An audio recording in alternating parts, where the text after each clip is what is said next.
کھول کر اس نے جو ہی باہر قدم رکھا تو مارے سردی کے کپ کپا کر رہ گئی۔ اوائل نومبر کے دن تھے اور مسلسل ہونے والی بارشوں نے موسم کی شدت کو بڑھا دیا تھا، پر جواد انکل کے گھر جانا بھی تو ضروری تھا۔ اپنے ہلکے سے کاٹن کے کپڑوں کو دیکھتے ہوئے ایک لمحے کے لیے اس کا جی چاہا کہ سویٹر پہن لے، مگر اپنے متناسب دلکش سانچے میں ڈھلے وجود پہ نظر دوڑاتے ہوئے اس نے آخر کار جی کو بہلا ہی لیا۔ سویٹر پہننے سے اس کی ساری خوبصورتی اور رعنائی چھپ جاتی اور وہ ایسا نہیں چاہتی تھی۔ شاید وہ دشمن جاں اسے نظر بھر کر دیکھ ہی لیتا اور اس کی محنت کی ساری قیمت وصول ہو جاتی۔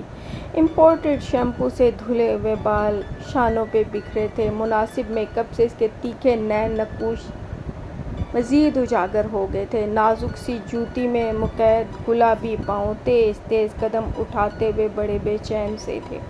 گیٹ سے اندر داخل ہوتے ہی بجری کی روش عبور کرتے ہوئے سب سے پہلے گل سے اس کا سامنا ہوا۔ مشیل کو دیکھتے ہی اس کی آنکھیں جگمگا اٹھی اور وہ بے اختیار اس کے گلے لگ گئی۔ میرا دل کہہ رہا تھا آج تم ضرور آؤ گی۔ اتنی مضبوط گواہی کی کوئی وجہ؟ اس نے مسکراتے ہوئے پوچھا۔ بس ایسے ہی، وجہ تو کوئی نہیں ہے۔ گل نے اسے آگے بڑھنے کا اشارہ کیا۔ لیونگ روم سے ڈرائنگ روم کی طرف جاتے ہوئے ایک ثانیے کے لیے اس کا دل رک سا گیا اور اس نے اپنی اس کیفیت پہ خود کو ملامت بھی کیا۔ ایک سے ایک لڑکا میری فیملی میں بھرا ہے، ہینڈسم، اسمارٹ، گڈ لکنگ۔ اب یہ ایسا بھی یوسف ثانی نہیں ہے، عام سا تو ہے۔ اس نے توجہات سے خود کو بہلا ہی لیا۔ معاذ فون پہ کسی سے گفتگو میں مصروف تھا۔ اس نے مشیل کی آمد کا کوئی خاص نوٹس نہیں لیا۔ کل سے باتیں کرتے ہوئے مشیل کی سماعتیں معاذ کی آمد کی منتظر تھی۔ کل میرا برتھ ڈے ہے، تم سب ضرور آنا۔ اس نے کارڈ بیگ سے نکال کر سامنے ٹیبل پہ رکھا تو گل نے اس کی طرف معذرتی نگاہوں سے دیکھا۔ تم نئی نئی یہاں آئی ہو، میرا مطلب ہے ہماری فیملی کے بارے میں تم کچھ زیادہ نہیں جانتی۔ ہمارے یہاں ایسے فنکشن کا کوئی تصور ہی نہیں ہے۔ مشیل نے کچھ کہنا چاہا مگر پھر کچھ سوچ کر چپ ہو گئی۔ تم برا مت ماننا، میں چاہتے ہوئے بھی تمہاری سالگرہ میں نہیں آ سکوں گی۔ ہاں، گفٹ ادھار ہے مجھ پہ۔ گل نے اس کے مایوس چہرے کی طرف دیکھتے ہوئے سوچ سمجھ کر لفظوں کا انتخاب کیا۔ مجھے گفٹ کی کوئی ضرورت نہیں ہے، البتہ اگر تم سب آ جاتے تو۔ اس کے لہجے سے دبا دبا غصہ جھانک رہا تھا۔ پھر گل کے روکنے کے باوجود وہ ہینڈ بیگ اٹھا کر تیز تیز قدموں سے باہر نکل آئی۔ گیٹ کی طرف جاتے ہوئے اپنی جھونک میں وہ معاذ سے ٹکرا کر گرتے گرتے بچی۔ نہ جانے کیوں اسے رونا آنے لگا۔ معاذ سمجھ میں نہ آنے والے انداز میں کندھے اچکا کر اپنی گاڑی کا دروازہ کھولنے لگا۔ بد اخلاق، بدتمیز، جاہل، وہ بڑبڑائی اور نیچے گرا ہینڈ بیگ اٹھایا۔ اس نے گاڑی گیٹ کے پاس پارک کی تھی۔ معاذ کی گاڑی زن سے اس کے پاس سے گزری تو مارے غیظ و غضب کے اس کا گلابی رنگ سرخ ہو گیا۔ گھر پہنچتے ہی اس نے اپنے کمرے کا رخ کیا اور ڈیک فل والیوم میں لگا کر کمرے میں چکر کاٹتے ہوئے اپنا غصہ کم کرنے کی کوشش کرنے لگی۔ خاور نے دروازہ دھکیل کر اندر نگاہ دوڑائی اور پھر خود بھی آ گیا۔ مشیل بیڈ پہ تکیہ گود میں رکھے حزن و ملال کی تصویر بنی بیٹھی تھی۔ ڈیک پہ عربی میوزک میں ناری ناری بج رہا تھا۔ اتنا شوخ گانا اور مشیل کی یہ افسردگی خاور سے ہضم نہ ہو پائی۔ اس نے ڈیک کا بٹن آف کیا مگر مشیل اسی پوزیشن میں بیٹھی رہی۔ خاور پریشان سا ہو گیا، جانے کیا بات تھی جو وہ اتنی چپ چپ تھی۔ وہ جوان 4 بھائیوں کی لاڈلی اکلوتی بہن تھی۔ خاور سے وہ پورے 9 برس چھوٹی تھی۔ اس وقت دنیا میں آئی تھی جب ریاض قریشی اور سومیہ بیگم بالکل مایوس ہو چکے تھے۔ 4 بیٹوں کے بعد بیٹی کی شدید خواہش ان دونوں کے دلوں میں تھی۔ غیر متوقع طور پر جب یہ آرزو پوری ہوئی تو مارے خوشی کے ان کے پاؤں زمین پہ ٹک ہی نہیں رہے تھے۔ پھر بھائیوں نے بھی اسے ہاتھوں ہاتھ لیا، ان سے ضدیں منواتے، لاڈ اٹھواتے، لڑتے جھگڑتے وہ بڑی ہوئی۔ 4 بھائیوں سے زیادہ محبت اور توجہ اس کے حصے میں آئی تھی۔ اس کی ذرا سی تکلیف پہ وہ تڑپ جاتے اور اپنی اس قدر اہمیت پہ وہ خوشی سے پھولے نہ سماتی۔ مشیل جانو کیا ہوا ہے، کسی نے کچھ کہہ دیا ہے؟ اس نے بڑی محبت سے اس کا ہاتھ اپنے ہاتھ میں لے کر تمام تر نرمی اپنے لہجے میں سموتے ہوئے پوچھا۔ بھائی وہ گل اور اس کے گھر والے میری برتھ ڈے پہ نہیں آ رہے ہیں، میں کارڈ دینے گئی تھی مگر وہ مارے غصے کے اس سے جملہ ہی مکمل نہیں ہوا۔ گل کا بھائی انتہائی بد اخلاق ہے، روڈ ایڈیٹ، میں انکل جواد سے شکایت کروں گی۔ اس نے تکیہ اٹھا کر دور پھینک دیا۔ نہیں نہیں، تمہیں معاذ کے بارے میں غلط فہمی ہوئی ہے، وہ ایسا نہیں ہے، خاور نے ڈرتے ڈرتے کہا تو مشیل نے غصیلی نگاہوں سے اسے دیکھا۔ خاور کو اسے نارمل موڈ میں واپس لانے کے لیے آدھا گھنٹہ لگا۔ مزید فرمائش اس کے علاوہ تھی۔ اب جلدی سے چلو تیار ہو جاؤ، میں تمہیں اچھا سا لنچ کرواؤں گا، میں چینج کر کے آ رہا ہوں۔ خاور نے اس کے بال ہاتھ سے سنوارتے ہوئے آفر کی تو وہ خوش ہو گئی۔ گاڑی میں اس کے ساتھ بیٹھتے ہوئے مشیل نے معاذ کے بارے میں چند اور شکایتیں کی تو وہ اس کی تائید میں نہ چاہتے ہوئے بھی ہوں ہاں کرتا رہا۔ نہایت غیر متوقع طور پہ ریسٹورنٹ میں معاذ سے ملاقات ہو گئی۔ خاور نے بڑی گرمجوشی سے اس سے مصافحہ کیا تو مشیل ناگوار نگاہوں سے بھائی کی طرف دیکھنے لگی۔ بیٹھو معاذ، ہمارے ساتھ ہی لنچ کرو، اس نے بڑے خلوص سے دعوت دی۔ معاذ نے شائستگی کے ساتھ نفی میں سر ہلایا۔ میں اپنے دوست کے ساتھ آیا ہوں، دوست کو بھی یہاں لے آؤ، یہ سب کچھ مناسب سا نہیں لگتا ہے۔ اس نے سہولت سے مشیل کی طرف دیکھتے ہوئے انکار کیا تو اسے خاور پہ بہت غصہ آیا۔ یہ آپ کیوں اس کی اتنی منتیں کر رہے تھے جب یہ لفٹ ہی نہیں کروا رہا؟ تم غلط سمجھ رہی ہو، وہ منتیں نہیں کروا رہا بلکہ صرف تمہاری وجہ سے انکار کر رہا ہے۔ میری وجہ سے؟ کمال ہے، تمہیں ابھی تک پتہ نہیں چلا؟ بھائی معاذ کے خاندان کی عورتیں پردہ کرتی ہیں اور معاذ عورت کی بہت عزت کرتا ہے۔ بھائی یہ سب اتنی تعلیم یافتہ ہے، میرا مطلب ہے معاذ کے ابو امی اور بہنیں۔ پھر بھی یہ دقیانوسیت میری سمجھ سے بالا تر ہے۔ اس نے برا سا منہ بنایا۔ دقیانوسیت سے مراد شاید معاذ کی خاندان کی عورتوں کا پردہ ہے، خاور نے کہا تو اس نے اس بات میں سر ہلایا۔ اپنا اپنا لائف سٹائل ہے، بہرحال میں معاذ کی والدہ اور اس کی بہنوں کی بہت عزت کرتا ہوں۔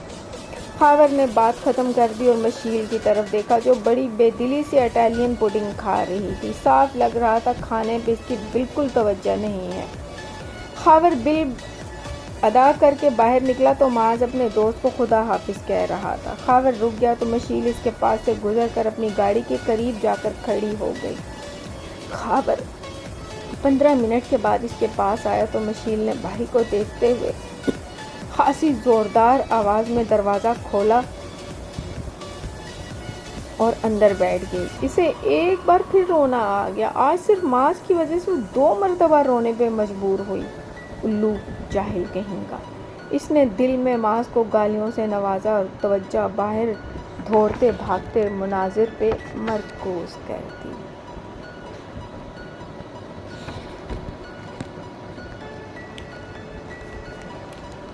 گل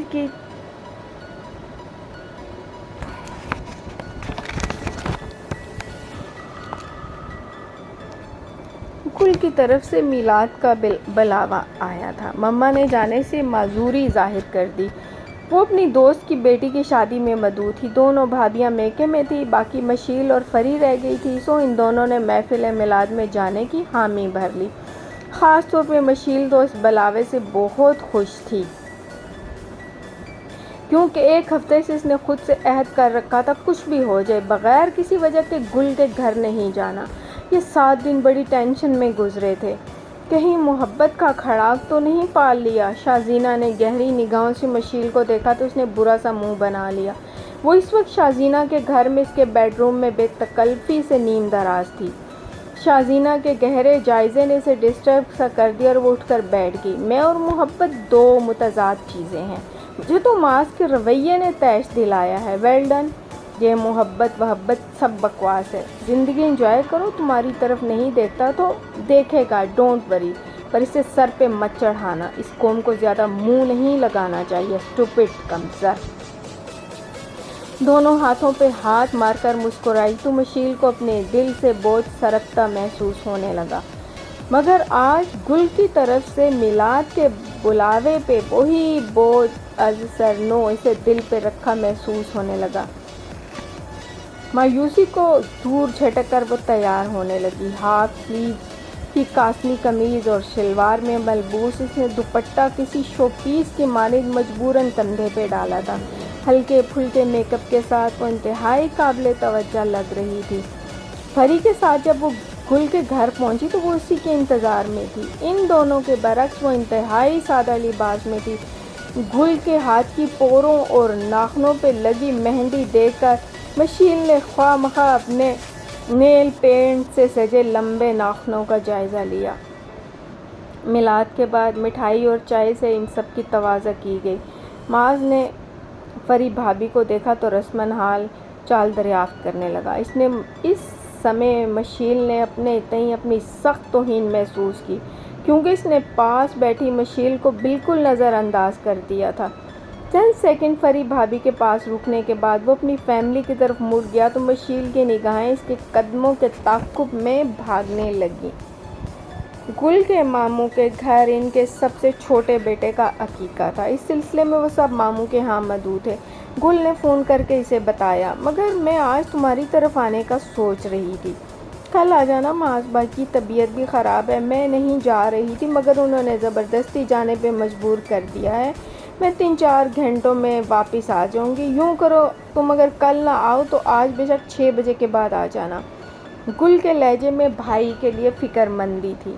کیا ہوا ہے تمہارے بھائی کو؟ اس نے بمشکل اندرونی اضطراب اور ہیجان پہ قابو پایا۔ کل سے بخار اور موسمی نزلہ ہے۔ رات کو جو بارش ہوئی، اس وقت وہ اپنے دوست کے ساتھ تھے۔ واپسی پہ گاڑی خراب ہو گئی، گاڑی لاک کر کے پیدل ہی گھر واپس آئے۔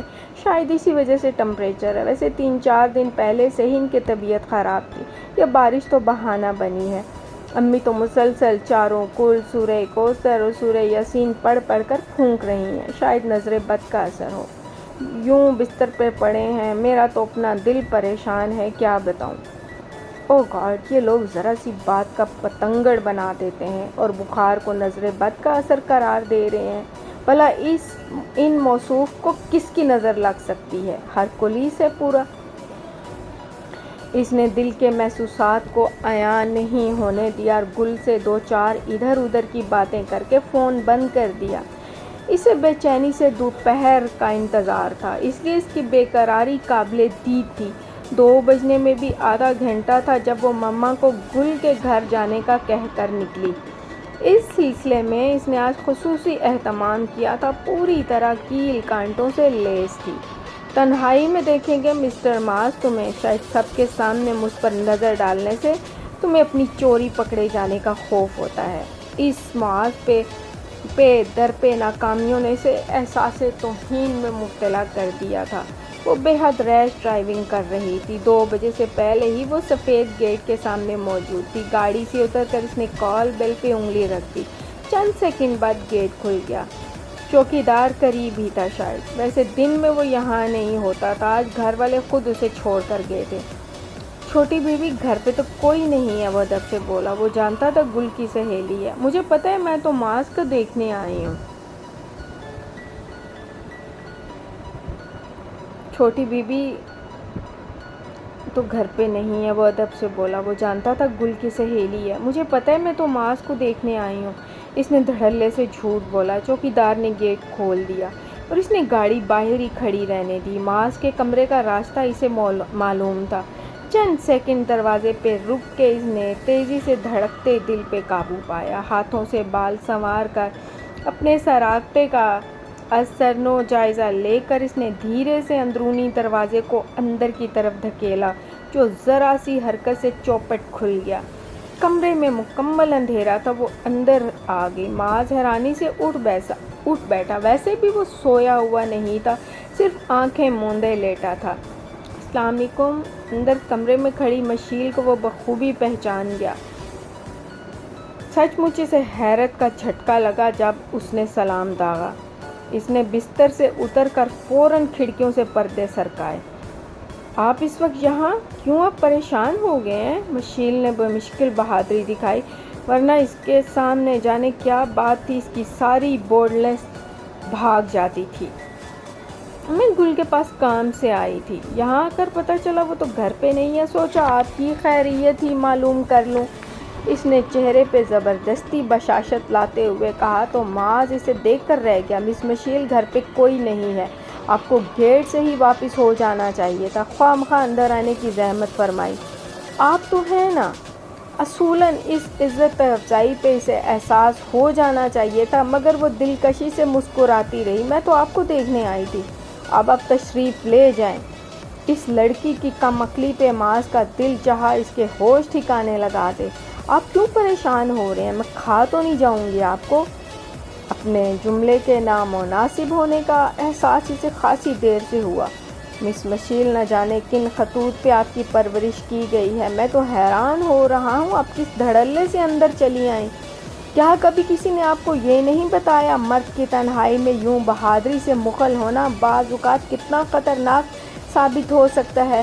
چلیں باہر، میں آپ کو گیٹ تک چھوڑ کر آتا ہوں۔ آئندہ اس طرح کا ایڈونچر مت کیجیے گا، یہ حماقتیں مہنگی پڑ سکتی ہیں۔ آپ عزت دار بھائیوں کی بہن ہیں۔ معاذ کا ایک ایک لفظ اس کے جسم و جاں میں خنجر کی طرح لگا تھا۔ اسے بس اتنا یاد تھا، گاڑی میں ڈرائیونگ سیٹ پہ بیٹھتے ہی اس کی آنکھوں کے آگے دھند کی چادر تن گئی تھی۔ ہاسپٹل میں جب اسے ہوش آیا تو وہ شدتوں سے رو پڑی۔ اسے اپنے آنسوؤں اور محسوسات پہ بالکل کنٹرول نہیں رہا تھا۔ اس کے ارد گرد گل، جواد انکل، صدیقہ آنٹی، دونوں بھابیاں، بھائی، ماما، پاپا، سب اس کے پاس تھے۔ سینئر ڈاکٹر ریحان بھی کھڑے تھے۔ وہ روتے روتے ایک ہی بات دہرا رہی تھی، مجھے معاذ نے ڈانٹا ہے گل، تمہارا بھائی بہت برا ہے۔ ڈاکٹر ریحان کے اشارے پہ نرس نے مشیل کو انجیکشن لگا دیا، کیونکہ مسکن ادویات کا اثر ختم ہونے کے قریب تھا۔ آپ پریشان مت ہوں، ابھی یہ پوری طرح ہوش میں نہیں ہے، لہٰذا بے معنی جملوں کی پرواہ مت کیجیے گا۔ انہیں خود پتہ نہیں ہے یہ کیا کہہ رہی ہیں۔ ڈاکٹر ریحان نے پریشان صورت جواد صاحب کے شانے پہ تھپکی دی اور باہر چلے گئے۔ صدیقہ، جواد اور گل نے ایک دوسرے سے نگاہیں چرا لیں۔ انہیں یوں لگ رہا تھا جیسے سارا قصور انہی کا ہو۔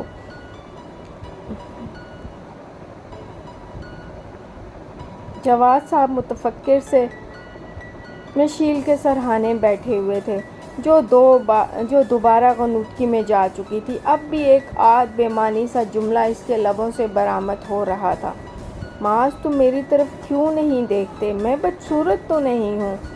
خاور محبت سے اس پر جھکتا گیا۔ جواد صاحب بیوی اور بیٹی کے ساتھ جانے کے لیے اٹھ کھڑے ہوئے۔ خاور اور سمیر دونوں انہیں رخصت کرنے باہر تک آئے۔ وہ گاڑی میں بیٹھ کے تو خاور جھک کر کھڑکی میں سے اندر جھانکتے ہوئے بولا، انکل آپ کچھ محسوس مت کیجیے گا۔ مشیل نے جو کچھ کہا وہ بے ہوشی کی حالت میں کہا، ورنہ معاذ سے میں اچھی طرح واقف ہوں۔ مشیل لاڈ میں پلی بڑھی۔ آپ سمجھ رہے ہیں نا، اس نے بات ادھوری چھوڑ دی۔ میں سمجھ رہا ہوں۔ انہوں نے اس کے ہاتھ کو تھپکا۔ سمیر کا چہرہ گہری سوچوں کی آماج کا لگ رہا تھا۔ 3 دن کے بعد مشیل کو ہاسپٹل سے ڈسچارج کر دیا گیا۔ صرف بازو پہ گہرا زخم تھا، بس دل سنبھلنے میں نہیں آ رہا تھا۔ اس سے لڑ لڑ کر وہ بے حال ہو چکی تھی۔ وہ بے چینی سے کروٹ بدل کر سیدھی ہوئی تو خاور کو سامنے دیکھ کر بیڈ کراؤن سے ٹیک لگا کر بیٹھ گئی۔ خاور اس کے سامنے تھا، وہ بڑے غور سے اس کے زرد چہرے کو دیکھ رہا تھا۔ مشیل اپنے آپ میں بے چینی سی محسوس کرنے لگی۔ مشیل تم جمعہ کو معاذ کے گھر گئی تھی؟ خاور کا لہجہ عام سا تھا، مگر اس کے تاثرات پرسرار تھے۔ مشیل نے سچ بولنے میں ہی عافیت جانی۔ معاذ نے تم سے کچھ کہا؟ وہ سامنے دیوار پہ لگی پینٹنگ کو دیکھ رہا تھا، پر سماعتیں مشیل کے لبوں سے برآمد ہونے والے جملوں کی منتظر تھیں۔ کچھ بھی تو نہیں، بس یہی کہا آپ اکیلی کیوں آئی ہیں، کچھ اور تو نہیں کہا؟ اف، اس پہ جیسے گھڑوں پانی پڑ گیا۔ نہیں، ایسا کچھ نہیں ہے، مجھے تو گل کا بھائی بہت بد اخلاق لگتا ہے۔ ضبط کرتے کرتے بھی آنسو پلکوں کی باڑ پھلانگ کر چلے آئے تو خاور نے اسے اپنے ساتھ لگا لیا۔ پھر تم وہاں کیوں گئی؟ بھائی گل کا جو بھائی ہے نا، مجھے بہت پرسرار سا لگتا ہے، میں دیکھنا چاہتی تھی کہ… بات مکمل کیے بغیر وہ ٹیبل پہ پڑا گلاس اٹھا کر پانی پینے لگی۔ وہ آنکھیں بند کر کے دوبارہ پہلی والی پوزیشن میں نیم دراز ہو گئی۔ خاور لائٹ بند کر کے باہر آ گیا۔ وہ اسٹڈی روم میں پاپا کے پاس چلا آیا جو بے چینی سے اس کے منتظر تھے۔ خاور آہستہ آہستہ بول رہا تھا۔ ان کا چہرہ بتدریج پرسکون ہوتا چلا گیا۔ پاپا، میرا خیال ہے مشیل ماس سے متاثر ہو گئی ہے۔ وہ اتنی خوبیوں کا مالک ہے کہ کوئی بھی لڑکی اسے بآسانی پسند کر سکتی ہے۔ پھر اس نے ماس کے بارے میں انہیں مزید کئی باتیں بتائیں۔ جواد آئے تو میں اس کے سامنے یہ تجویز رکھوں گا۔ میرا گہرا دوست ہے، پرانی دوستی ہے۔ اگر دوستی رشتہ داری میں بدل جائے تو اس میں حرج کیا ہے؟ ویسے بھی ابھی تک ماس کا کہیں رشتہ طے نہیں ہوا ہے، پر خود سے بات کرتے ہوئے میں کچھ اچھا محسوس نہیں کر رہا ہوں۔ پاپا، اب زمانہ بدل گیا ہے۔ ماس اچھا لڑکا ہے۔ میں چند مہینوں میں ہی اس سے متاثر ہو گیا ہوں۔ ان کے گھر کا ماحول، بات چیت، ادب آداب، رکھ رکھاؤ، تہذیب اور شائستگی سچ مچ سراہے جانے کے قابل ہے۔ آپ خواہ مخواہ محسوس کر رہے ہیں، غرض تو ہماری ہے نا۔ پھر مشیل کی آنکھوں میں میں نے جو دکھ دیکھا ہے وہ مجھ سے اور برداشت نہیں ہو سکتا۔ میں اب اس سے زیادہ کھل کر کچھ اور نہیں کہوں گا۔ اب 100 سال پہلے کا زمانہ نہیں ہے۔ ہم روشن خیال اور پڑھے لکھے طبقے سے تعلق رکھتے ہیں۔ ہمارے یہاں یہ طریقہ ایسا معیوب بھی نہیں ہے۔ خاور باہر چلا گیا۔ وہ اسی وقت اٹھ کر جواد صاحب کو فون کرنے لگے۔ جو بات وہ سامنے نہیں کر سکتے تھے فون پہ خوش اسلوبی سے ہو گئی۔ بات کے معاملات بڑی تیزی سے طے ہوئے۔ مشیل کو یہ سب خواب سا لگ رہا تھا۔ شازینہ نے جب ماس کے ساتھ اس کا رشتہ جڑنے کی خبر سنی تو دھنگ رہ گئی اور اس کے خوب لتے لیے۔ تم تو کہتی تھی کہ 30 سال کی عمر تک شادی جیسی حماقت نہیں کروں گی، پھر یہ سب کیا ہے؟ وہ تو بقول تمہاری طرف دیکھتا تک نہیں تھا، یہ سب کیسے ہو گیا؟ اس کے گھر سے پرپوزل آیا تو اوکے کر دیا گیا۔ میرے عشق میں گوڈے گھونٹے دھنسا ہوا تھا، بس روبرو اظہار کرنے کی ہمت نہیں تھی، تبھی تو پیرنٹس کو بھیجا۔ 19ویں صدی کا عاشق جو ٹھہرا، مشیل کا کہا بے ساختہ تھا۔ تم انکار کر دیتی، شازینہ نے مشورہ دیا۔ خواہ مخواہ اپنے 19ویں صدی کے عاشق کو انکار کرتی؟ اتنا عرصہ مجھے اگنور کرتا رہا جیسے میں ہوں ہی نہیں۔ اب میں بھی اسے بتاؤں گی کہ وہ میری نظر میں کچھ نہیں ہے۔ وہ تفاخر سے بولی تو شازینہ نے اسے رشک سے دیکھا۔ ان کے گھر کا ماحول تمہارے گھر سے ٹوٹلی ڈیفرنٹ ہے۔ پردے کی بوبو ہیں اس کی ماں بہنیں۔ میں کیا کروں؟ مجھے تو ماں سے مطلب ہے۔ ویسے بھی میرا اپنا لائف سٹائل ہے، اس میں کسی کو بھی انٹرفیئر نہیں کرنے دوں گی۔ میں کوئی کمزور اور دبو سی لڑکی نہیں ہوں، کسی کو بھی اپنی مرضی پہ چلانا اچھی طرح جانتی ہوں۔ کیا عزائم تھے اس کے! شازینہ نے اس کی پیٹھ ٹھونکی تو وہ سرشار سی ہو گئی۔ کل ویلنٹائن ڈے ہے، ماس کو کیا گفٹ دو گی؟ سیلیبریٹ کیسے کرو گی؟ ظاہر ہے تمہارے ساتھ کلب میں ہی سیلیبریٹ کروں گی۔ ماس یہاں نہیں ہے، اس کے گھر پھول اور کارڈ بھجوا دوں گی۔ اس نے اپنا پروگرام بتایا تو شازینہ بھی جانے کے لیے اٹھ کھڑی ہوئی۔ بیٹھو نا، اتنی جلدی چل دی؟ مشیل نے اسے روکنا چاہا پر وہ نہیں رکی۔ میں بھی تو اس فنکشن کو انجوائے کرنا چاہتی ہوں، ابھی سے تیاری کروں گی نا۔ وہ بائے کہتے ہوئے چلی گئی۔ ماس کے گھر والے سادگی سے منگنی کی انگوٹھی کو پہنا گئے تھے۔ مشیل کو پہنا گئے تھے۔ اب شادی کا ہنگامہ زوروں پہ تھا۔ جب ریاض قریشی نے بیٹی کے سسرالیوں کو مشترکہ فنکشن کا دعوت نامہ دیا۔ خاور اور مشیل کی اکٹھے شادی تھی۔ جواد صاحب نے پہلے ہی ریاض صاحب پہ واضح کر دیا تھا کہ وہ اپنے گھر میں کوئی بھی مہندی مایوں وغیرہ کی رسم نہیں کریں گے، نہ ہی اس سلسلے میں مشیل کی مہندی لائیں گے۔ ریاض صاحب نے خندہ پیشانی سے ان کی بات مان لی تھی۔ اب انہوں نے دعوت نامہ خود گھر آ کر دیا تو وہ الجھن میں پھنس گئے اور صدیقہ بیگم سے مشورہ کیا۔ موقع کی نزاکت کے پیش نظر انہوں نے ریاض قریشی کے گھر جانے کا عندیہ دے دیا۔ اب ماس سے بات کرنا ضروری تھا، جانے اس کا کیا رد عمل ہوتا۔ گھر میں موجود مہمان لڑکیوں میں یہ خبر سن کر خوشی کی لہر دوڑ گئی تھی۔ ان کے خاندان میں ایسے فنکشن تو خواب و خیال ہی تھے۔ سادگی سے نکاح کے بعد رخصتی کی جاتی تھی اور بس۔ نہ کوئی مووی، نہ ڈھولک، نہ بینڈ باجے، نہ ڈانس پارٹیاں، ان کا پرجوش ہونا لازمی تھا۔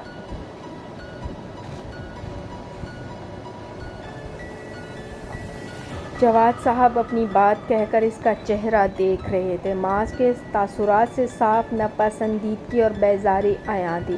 ابو، مجھے یہ بات بتانے کا مقصد کیا ہے؟ اس لیے تمہیں بتایا ہے کہ تم نے بھی اس فنکشن میں شرکت کرنی ہے۔ انہوں نے گویا آج اس کے 14 طبق روشن کرنے کا تہیہ کیا ہوا تھا۔ معاذ کے چہرے پہ ناپسندیدگی واضح تھی۔ آپ کو تو یہ سب ناپسند ہے۔ ہمارے گھر میں 2 بہنوں کی شادی ہوئی اور ایسی کوئی فضول رسم نہیں ہوئی، پھر ہم مجھ سے یہ بات کیوں کہہ رہے ہیں کہ شرکت کروں؟ دس از ٹو مچ۔ ریاض میرا دوست ہے اور اب تو رشتہ داری کا معاملہ ہے، اس نے خود مجھ سے کہا ہے۔ پھر مشیل کے بھائیوں نے بھی درخواست کی تو مجھ سے انکار نہیں کیا گیا۔ اس نازک موقع پہ منع کر بھی نہیں کر سکتے۔ کل تمہاری بارات جانی ہے، تعلقات خراب کرنے کا فائدہ؟ ریاض کہہ رہا تھا یہ بچوں کی خوشی، اب تم بھی تیاری کرو۔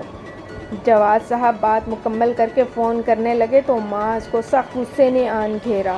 اس کی سب سے چھوٹی بہن گل تو خوشی خوشی تیار ہو رہی تھی، باقی کزنز کا بھی یہی حال تھا۔ کل اس کی بارات جانی تھی، مگر گھر کے آثار سے ایسی کوئی بات ظاہر نہیں ہو رہی تھی، نہ لائٹنگ، نہ سجاوٹ، نہ ڈھولک اور تالیوں کی آواز۔ لے دے کے ایک ڈیک بجا تھا جو گھر میں جمع ہونے والی لڑکیوں نے لگا کر کسی حد تک رونق پیدا کرنے کی ناکام کوشش کی تھی۔ اس موقع پہ جواد صاحب نے ان سب کو خاور کی طرف سے آنے والی دعوت میں شرکت کرنے کے بارے میں بتایا تو سب کے منہ کھلے کے کھلے رہ گئے۔ سارا نے تو لگے ہاتھوں کہہ بھی ڈالا، ہمارے خاندان کی شادیوں سے تو لوگوں کے ماتم اچھے ہوتے ہیں۔ بہن نے اس کے منہ پہ ہاتھ رکھ کے اسے مزید بولنے سے روکا۔ اگر بھائی نے سن لیا تو خیر نہیں ہے، وہ پہلے ہی غصے میں بھرے ہوئے ہیں۔ ابو نے انہیں بھی ہمارے ساتھ جانے کو کہا ہے۔ تو کیا وہ بھی جائیں گے؟ ہاں، تبھی تو اتنا غصہ کر رہے ہیں۔ مشیل کے گھر والے اور ان کے بھائی مہندی کا مشترکہ پروگرام بنا چکے ہیں۔ بھائی اپنے ہونے والی دلہن کو نکاح سے پہلے ہی دیکھ لیں گے، چلو اسی بہانے ہم بھی ماڈرن ہو جائیں گے۔ فلموں اور گانوں میں ایسے ہی مناظر دیکھے ہیں، اب حقیقت میں دیکھ لیں کہ دلہا دلہن آمنے سامنے بیٹھے ہنس بول رہے ہیں، گانا گا رہے ہیں، ڈانس کر رہے ہیں اور پس منظر میں میوزک بج رہا ہے۔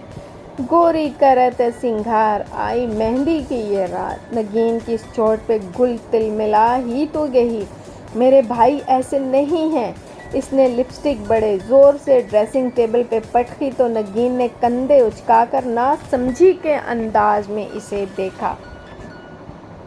قریشی ہاؤس بقعۂ نور بنا ہوا تھا، آرائشی اسٹیج کو جا بجا پھولوں سے سجایا گیا تھا۔ مشیل مسلسل ادھر ادھر گھوم کر ہدایات جاری کر رہی تھی، اب تو ایک جگہ ٹک کر بیٹھ جاؤ، اگر دادوں نے دیکھ لیا تو ایک لمبا لیکچر پلائیں گی۔ کل تمہاری شادی اور سنا ہے تمہارے سسرال والے خاصے قدامت پرست ہیں، خاص طور پہ معاذ بھائی۔